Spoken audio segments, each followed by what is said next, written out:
Le signal vidéo qu'on reçoit, j'ai découvert qu'il y a du télétexte dedans. C'était pas du télétexte, c'est du binaire. Faut que je l'installe quelque part où c'est isolé. Thomas? Tu nous expliques? Thomas Gauthier, je vous arrête. Non, mais c'est vrai, je suis pas de la Terre. Tant qu'ils ont pas la certitude absolue que je suis ici, ils vont rien faire, on est tranquille. Protéger Thomas sans détruire la Terre. Oui, oui. C'est une photo d'un trou noir. Mais c'est pas une photo d'un trou noir, c'est qu'on intérêt, c'est aucun intérêt. Vous allez tous mourir. Il y a vraiment un article sur la théorie de l'action d'une pizza? Ouais, c'est sorti 2018 grâce au et al. En fait, ce qu'il faut, il y a trois facteurs pour faire une bonne pizza. Thomas, t'en fais une tête. Hein? Ah, excuse. Ça fait 1 heure que j'écoute une vidéo, je suis pas capable de comprendre si c'est de l'intelligence artificielle ou non, c'est en train de me rendre fou. Bon, on peut t'aider si tu veux. Ouais, je t'avertis, c'est pas évident, hein? Ok.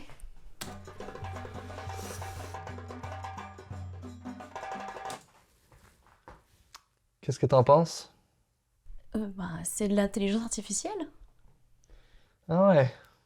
Qu'est-ce qui te fait dire ça? Regarde. La tête de Will Smith qui est pas sur son corps. Et puis les spaghettis bizarres, non? Non, je vois pas ce que tu veux dire. Ça, c'est parce que la Terre connaît une époque de post-vérité. Une période de quoi? Post-vérité. De plus en plus de personnes adhèrent à des théories du complot, le monde fait face à de plus en plus de désinformation et l'intelligence artificielle brouille de plus en plus le contact avec le réel. Bref, c'est une crise de l'information. Mais c'est à ce point-là? Constatez par vous-même. Les certitudes absolues, ça n'existe pas trop. La fabrique de fausses nouvelles. C'est un fléau actuellement. La désinformation tue la démocratie. Les réseaux sociaux sont en partie responsables. You are fake news. Oui, en effet, pour certains trucs. Ouais, quand même. Mais il y a peut-être une solution. Non, il est beaucoup trop tard pour vous. Les humains sont condamnés à l'ignorance et vous allez tous mourir dans d'atroces souffrances dans un futur proche. C'est votre seule certitude. Il faut qu'on rentre sur notre planète. Laissons-les à leur perte. C'est pas correct ce que t'es en train de faire. Inquiétez-vous pas, je vais trouver une solution.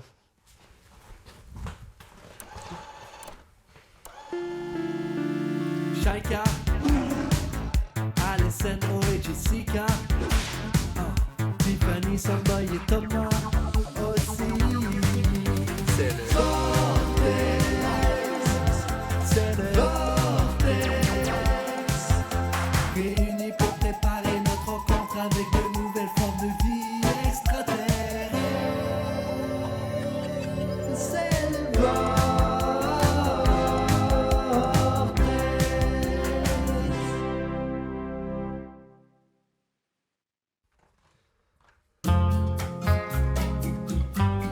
C'est sûr qu'on peut être inquiet quand on voit à quel point les vérités alternatives s'imposent de plus en plus. Aux États-Unis, par exemple, le nouveau secrétaire à la santé nommé par Trump croit que les vaccins causent l'autisme. I do believe that autism does come from vaccines.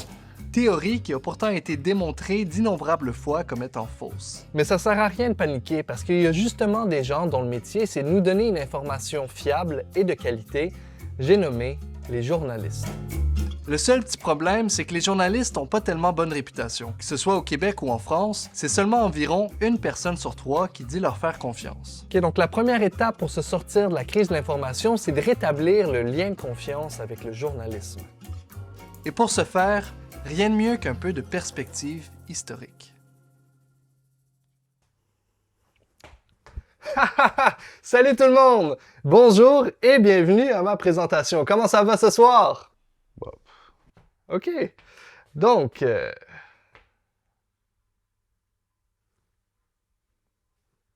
à l'époque médiévale, si on voulait avoir des nouvelles sur le monde, une des bonnes manières, c'était à travers les ménestrels. Ah! Pour vous donner une petite idée de à quoi ça pouvait ressembler, je vous ai fait une reconstitution, en respectant bien évidemment le plus possible le caractère historique de l'époque. Ça va comme suit.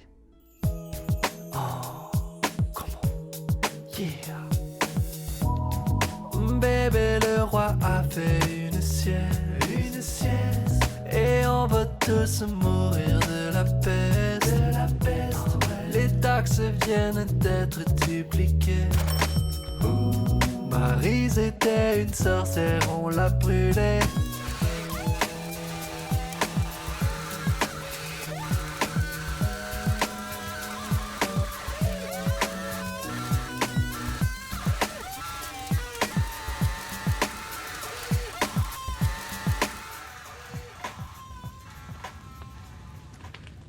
Comme vous pouvez voir, c'était pas tellement idéal. Mais tout va changer vers le milieu du 15e siècle, quand l'inventeur allemand Gutenberg va avoir une très bonne idée. Il va mettre au point la presse à bras et va donc inventer l'imprimerie. Eh oui, on peut l'applaudir. Évidemment, l'imprimerie avait été inventée plus d'un millénaire auparavant, mais c'était en Chine, donc ça compte pas. Grâce à son invention, l'humanité va pouvoir entrer dans l'ère des communications de masse par l'entremise des livres, des pamphlets et bien sûr des journaux. On peut voir ici une page de la Gazette, le tout premier journal de France publié en 1631. La première chose qui saute aux yeux, c'est que les normes journalistiques étaient clairement pas les mêmes qu'aujourd'hui. Regardez ça. Le commissaire, écrit avec 2 F, lui, écrit avec un Y, demandois. Quoi? Il semble que tant qu'à publier le premier journal de France, je l'aurais fait relire avant, c'est un peu gênant. Mais alors que le rôle de la presse à l'époque était sans ambiguïté celui d'être un outil de propagande pour servir le pouvoir en place, une nouvelle idée politique va venir tout chambouler. Démocratie, pour tous enfin la liberté, comment? Démocratie, si t'es noir, une femme ou si t'es gay. Et donc, en 1774, des révolutionnaires américains qui militent pour la création de la toute première démocratie contemporaine vont écrire la lettre adressée aux habitants de la province de Québec, dans laquelle ils citent les 5 droits sans lesquels une nation ne peut être libre et heureuse. Le 5e, vous l'avez deviné, la liberté de la presse. Et donc, grâce au pouvoir de la démocratie, on a une liberté de presse incroyable et voilà, tout va bien, la vie est belle.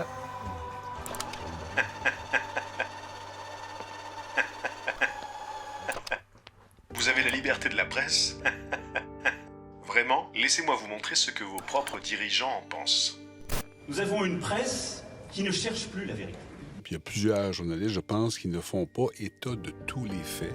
Les journalistes de France Info sont des menteurs, sont des tricheurs. Les médias traditionnels sont biaisés. But they're corrupt people and disgusting people. Et oui, c'est pire que ce que vous pensiez. Les médias sont corrompus, les journalistes sont vendus, et tu l'as bien démontré Thomas, ce n'est pas seulement un enjeu d'accès à la vérité, c'est un des piliers fondamentaux de vos démocraties qui est en train de s'écrouler. Satisfait Thomas? Tu es prêt à rentrer sur notre planète? Les choses se passaient pas exactement comme prévu, mais j'étais pas encore prêt à jeter l'éponge. En faisant un peu de recherche, on constate assez rapidement que la liberté de presse semble effectivement avoir plutôt mauvaise mine aujourd'hui. En France, plus d'une personne sur 2 considère qu'il faut se méfier des médias et que les journalistes sont ni indépendants aux pressions politiques, ni à celles de l'argent. Au Québec, la moitié de la population pense que les médias manipulent l'information. C'est sûr que dit comme ça, c'est pas tellement encourageant. Si je veux espérer pouvoir rebâtir le lien de confiance avec les journalistes, il faut que je commence par comprendre ce qu'on leur reproche. Place de l'Étoile, samedi dernier, fin de manifestation. La tension monte d'un cran entre gilets jaunes et forces de l'ordre. L'un des participants prend à partie le journaliste de l'Info du Vrai et lui assène plusieurs coups de pied qui le mettent à terre. En France, le mouvement des Gilets jaunes constitue pour plusieurs un point de rupture dans l'impression de neutralité des médias. Des études ont démontré qu'ils se sont disproportionnellement concentrés sur la violence des manifestants plutôt que sur leurs revendications sociales, en passant sous le silence, bien sûr, les rapports faisant état d'un recours excessif à la force par des policiers. Pour plusieurs, ce biais serait pas un cas isolé, mais plutôt le symptôme d'une tendance générale des médias de discréditer les mouvements sociaux au profit des doctrines économiques dominantes. The woke mainstream media. Les journalistes donneurs de leçons de morale. Les curés sont un peu partout et portent souvent le nom de journalistes. Mais la France et les Français n'ont pas besoin de médias de gauche qui les détestent. Et la droite conservatrice, quant à elle, accuse les médias et les journalistes d'être des outils de propagande pour propager l'idéologie islamo-gauchiste woke. Bon, les médias peuvent avoir des biais idéologiques, certes, mais est-ce que c'est vraiment la seule raison pour laquelle autant de personnes se méfient d'eux? Un problème, c'est que les médias ont tendance à recourir au sensationnalisme pour attirer le public. C'est quelque chose qu'on retrouve malheureusement même en science, une discipline qui est censée reposer sur la prudence et la vérification. En 2011, le projet de recherche Opera semble mesurer des neutrinos qui se déplacent plus vite que la lumière. Bien sûr, les chercheurs sont sceptiques, cela violerait toutes les lois de la relativité. Et quelques mois plus tard, ils découvrent en effet qu'il s'agissait d'une erreur. Mais entre-temps, beaucoup de médias grand public se sont emparés de l'information pour la relayer en masse. Des particules brisent la vitesse de la lumière, les lois de la physique sont à revoir. Le public, découvrant quelques mois plus tard qu'il s'agissait en fait d'une erreur, pourrait perdre confiance en la science, ou avoir l'impression que les chercheurs font de grandes affirmations sans vérifier ce qu'ils disent. En réalité, les chercheurs se doutaient que la nouvelle était probablement fausse. En 2022, une équipe simule le comportement d'un trou de verre à l'aide d'un ordinateur quantique. Certains journaux s'emparent alors de l'information pour affirmer que l'on vient de créer le tout premier trou de verre. Même si le contenu de l'article est nuancé, un titre trompeur peut suffire à marquer les esprits. Parfois, trop de sensationnalisme peut produire l'effet inverse. Si on crie tout le temps au loup, on n'a plus d'impact lorsqu'une vraie prouesse se présente. En 2019, la toute première photographie d'un trou noir a été dévoilée, et beaucoup d'articles n'ont pas précisé qu'il s'agissait d'une reconstruction à base d'algorithmes complexes. Cette image représente une vraie prouesse technique, mais en faisant croire qu'il s'agissait d'une vraie photo, le public pourrait se sentir trompé et perdre son intérêt. Enfin, la recherche du buzz contribue à diffuser des absurdités, de la terre plate aux produits de beauté quantique. La présence de ces sujets dans les médias peut donner l'impression que certaines questions sont encore en débat, alors que pas du tout. Alors moi, le sensationnalisme, là, je suis plus capable. Quand t'es rendu à choquer juste pour choquer, c'est vraiment que t'as plus d'idées, hein.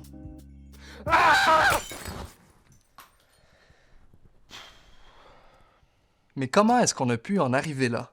Gérald, faut dire que les revenus de CBC Radio-Canada chutent. 299 postes supprimés à Radio France. 547 postes coupés chez TVA. C'est un nouveau jour noir pour la presse en Suisse. Le groupe Tamedia supprime près de 300 emplois. C'est au tour du conglomérat BCE d'abolir 9 % de sa main-d'œuvre. C'est qu'apparemment, ça va pas tellement bien pour les médias traditionnels. Avec l'arrivée d'Internet, le public les délaisse de plus en plus, et ça cause des répercussions désastreuses pour leur modèle d'affaires. Puis ça, on le voit très clairement. Au fur et à mesure que les revenus publicitaires augmentent, ceux de la presse écrite chutent. Et donc pour essayer de retrouver leurs revenus publicitaires dans le contexte d'Internet, le journalisme a dû s'adapter à un modèle économique qui repose sur la capacité à générer le plus de clics possible.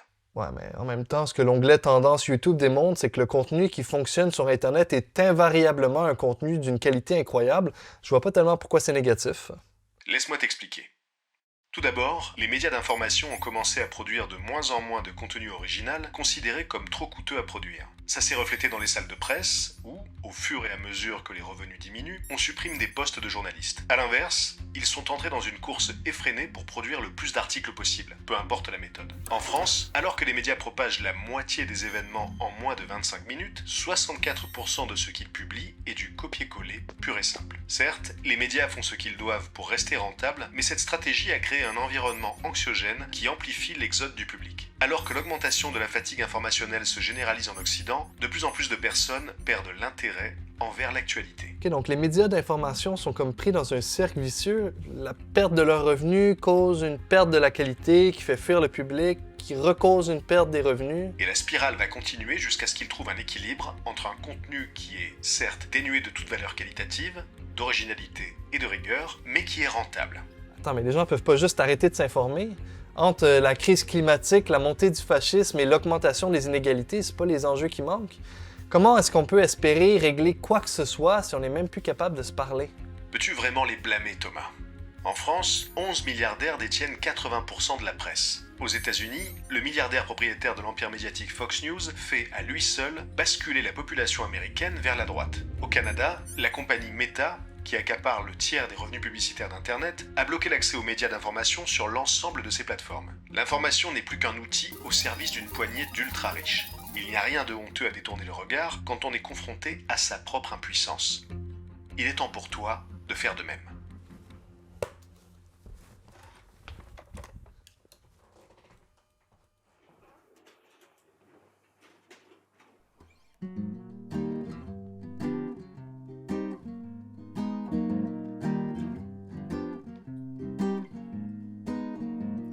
Aux nouvelles, c'est pareil qu'hier. Une nouvelle averse de cendre sur la terre. Je souhaite pas la fin du monde, mais me semble que là, ça commence à être long. Une énième façon d'être en guerre. Va falloir quoi pour enfin mordre la poussière? Je souhaite pas la fin du monde, mais quand est-ce qu'on va en finir pour de bon? Je pourrais partir, bâtir une maison loin du bruit. Je pourrais m'enfuir et me blottir loin d'ici.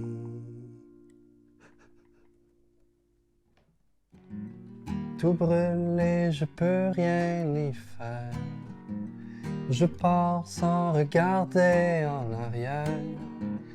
Je souhaite pas la fin du monde,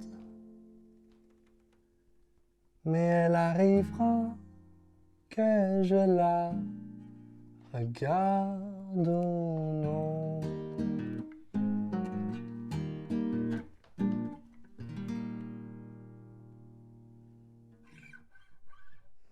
Désolé d'interrompre ton petit moment sentimental, mais si on veut éviter le trafic d'Andromède, on doit partir maintenant. C'est dommage quand même. Si les humains n'étaient pas si avares de profit, ils n'auraient jamais eu tous ces problèmes. Profit? Oui, c'est ça. C'est ça. Eh bien dis donc, il commence tranquillement à me courir sur le haricot celui-là. La privatisation du service public de l'audiovisuel, c'est 3 milliards d'euros. Et nous privatiserons France 2 et France Inter. There's a suggestion. We could save $1 billion by defunding the CBC. I would like for the market to cure that. I hope Trump comes in and defunds government broadcasting. Ces dernières années, on assiste à la montée d'un mouvement de la droite conservatrice pour définancer les médias publics. L'idée est simple, hein? En les supprimant du marché, on va permettre une saine compétition entre les médias privés et par le pouvoir magique de l'offre et la demande, les médias qui vont survivre économiquement vont être les mieux adaptés aux besoins du public. If I open a bakery and my bakery fails, am I entitled to be successful as a baker? Mais peut-être que c'est précisément ça le problème. À force d'avoir traité l'information comme un bien parmi tant d'autres, on finit par en faire des parallèles avec des brioches sans que ça choque personne. Je peux comprendre qu'on juge le succès d'une boulangerie à sa rentabilité, mais est-ce qu'on ne devrait pas juger le succès de quelque chose d'aussi fondamental que l'information en se basant sur d'autres critères? Il y a plein de gens qui sont d'accord avec ça. En réponse à la crise de l'information, on voit l'émergence de plein de médias indépendants à but non lucratif dont l'objectif premier est de maximiser la qualité du contenu et non pas le retour sur investissement. C'est bien joli tout ça, mais ils ont beau être non lucratifs, tes médias, reste qu'ils doivent avoir du financement s'ils veulent pouvoir payer leurs employés. C'est pour ça que si on considère sérieusement l'information comme un bien commun, il faut que ça passe par du financement public. Ah, mais il y a toute une partie de la population qui va toujours penser, à tort ou à raison, que les médias publics sont au service du gouvernement. Ça, tu pourras jamais le changer. Mais la solution, c'est pas nécessairement d'avoir des grosses sociétés d'État comme on a en ce moment. Il y a d'autres modèles qui ont été théorisés qui permettent une distribution démocratique de l'argent public aux médias directement par la population. Mais franchement, tu vois bien que les choses ne vont jamais changer. Tu l'as dit toi-même, de plus en plus de politiciens vont complètement en sens inverse. Ouais, c'est sûr que c'est un défi, mais il y a de l'espoir. Tant qu'il y a de l'espoir, moi je reste sur Terre. Je ne voulais vraiment pas en arriver là, Thomas. Mais là, tu ne me laisses pas le choix. Je vais devoir utiliser la force. Attaque!